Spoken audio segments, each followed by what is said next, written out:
40 upgrade. Today I'm going to be installing an aluminum steering Bellcrank post mount done by Hot Racing. Of course, this is red aluminum, but believe me guys, this part is going to be tucked away, so it's not going to matter. Or at least I hope it's not going to matter. I don't know. Let's find out. Let's go ahead and get this installed. So unfortunately, this is not going to be an easy upgrade. The part that I need to replace is literally under the front skid plate right here. However, it's held into the diff housing, so I need to go ahead and take the whole front diff housing out. So let's go ahead and get started. I'm going to remove the front skid plate by undoing these 5 screws. Next up, I'm going to move to the Bellcrank arm and undo this screw. With that disconnected, it's time to go ahead and take off the front bumper. It's held in with 3 screws. We have 2 up front and 1 in the center. Then we're going to grab the bumper and slide it forward and off. Now I need to undo the top of the shocks. With those 2 screws out of the way, I'm going to grab the shocks, swing them forward, take off the chassis brace, and then I'm going to undo these 2 screws.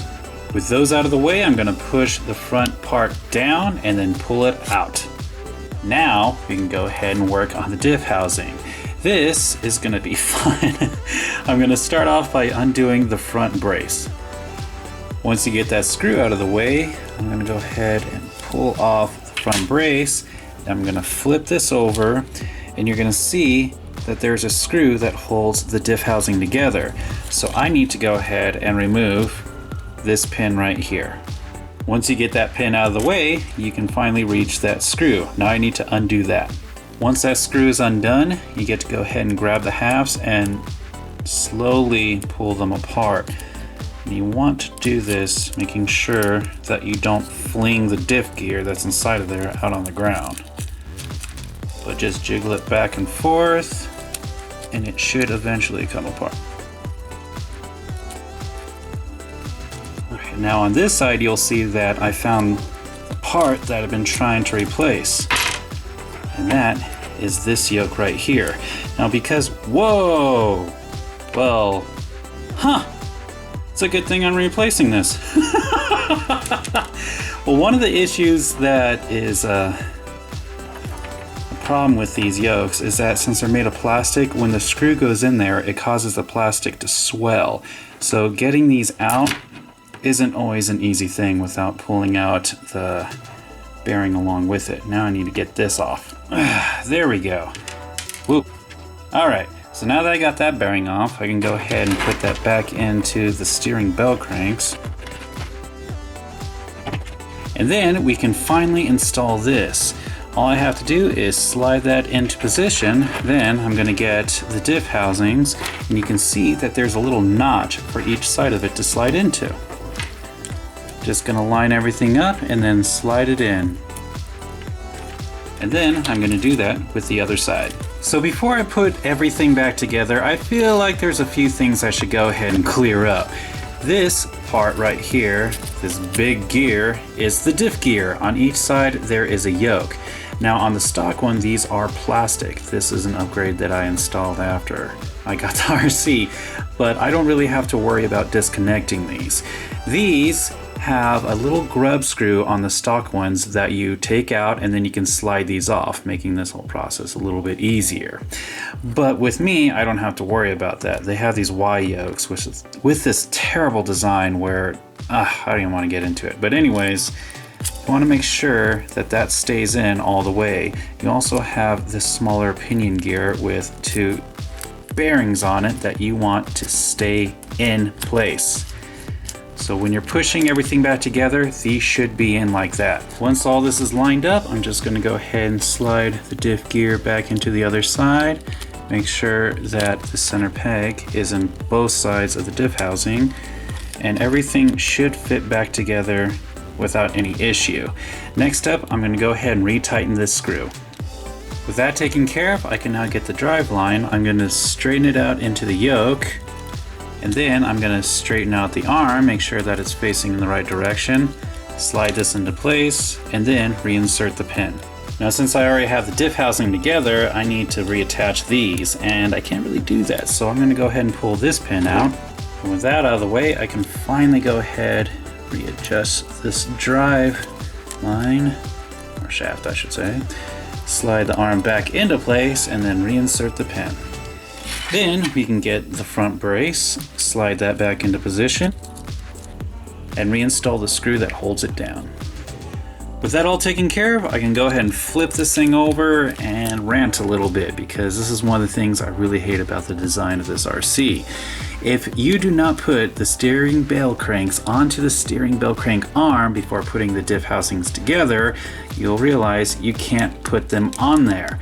So we're gonna have to take off the turnbuckles. I'm gonna start off by undoing these two screws. Once you remove the top of the turnbuckles, you're going to rotate the steering bell cranks. You're going to slide it onto the pole and then rotate it back into place. And then you're going to realize you can't reattach the top of the turnbuckle, not even with some long tools. So what you're going to have to do is take off the bottom of the turnbuckle by undoing this single screw. Now, depending on what tool you're using, you might have to take off the tire as well. Thankfully though, the tire is only held on with a nut. So you can go ahead and pop that off. Move the steering bell crank to the side, and then you can reattach the top. With that taken care of, you're going to go ahead and do it to this side as well. And just like before, pop off the bottom, slide it to the side, and then reattach the turnbuckle to the steering bell cranks. Now you can go ahead and reattach the bottom of the turnbuckles as well as putting back on the tires. So now we can finally reattach this to the chassis. So we're going to throw the shocks forward. And this is probably one of the most hated things about working on the mini E-Revo. If you have the stock center drive shaft, this is going to be an incredible pain, because you will realize that you have to slide the top into the bottom, and it only lines up one way. Now, since I have the steel center drive line, it's not as hard to pull off, but it's still a pain that you have to line those up, and then you can slide it all together. Once you slide it all the way in, make sure that the center drive line is connected properly. Everything should fit perfect. There shouldn't be any issues, as long as you can line everything up all right. So we're gonna move back onto the top and then reinstall these two screws. Next up, I'm gonna go ahead and put in the chassis brace, but if you don't have the chassis brace, you're gonna have the shock brace, which is gonna go right into that position. I'm gonna slide the shocks back into place, and then reattach the two screws that hold them down. Now I'm going to get the front bumper and I'm going to slide it into place. You can see that it has these two little notches. These two notches go underneath the chassis but above the diff housing. So we're going to slide that into position and then reattach the three screws that hold it down. Now finally, I can flip the RC over and then reattach the front skid plate. And of course, it's held in with 5 screws. And finally, the last step, reattach the steering bell crank to the servo. And I am finally done with this upgrade. Now, I wasn't expecting to actually see the red, but honestly, it's not going to be that noticeable, especially when the RC is upside right. Is that a real word? Upside right? Nah, it's a real word. But, well, unless you're a bad driver, then your RC is going to be upside down all the time. But even then, it's really not that noticeable. This is an upgrade I've been wanting to do for a very long time. These plastic poles honestly cause a lot of grind, even with bearings in there, and it's one of those things. As you can see, they're kind of infamous for breaking too. But yes, it is one of those upgrades I've been wanting to do for a long time, and I'm very happy to finally have it in there. Now, originally I was looking for a silver one, but the only one that I could find for some reason was red. And eventually I will go in there and de-anodize it.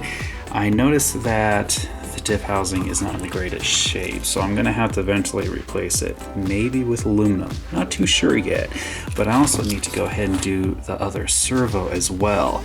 But I'm getting ahead of myself. For now, I am definitely happy to have this upgrade in.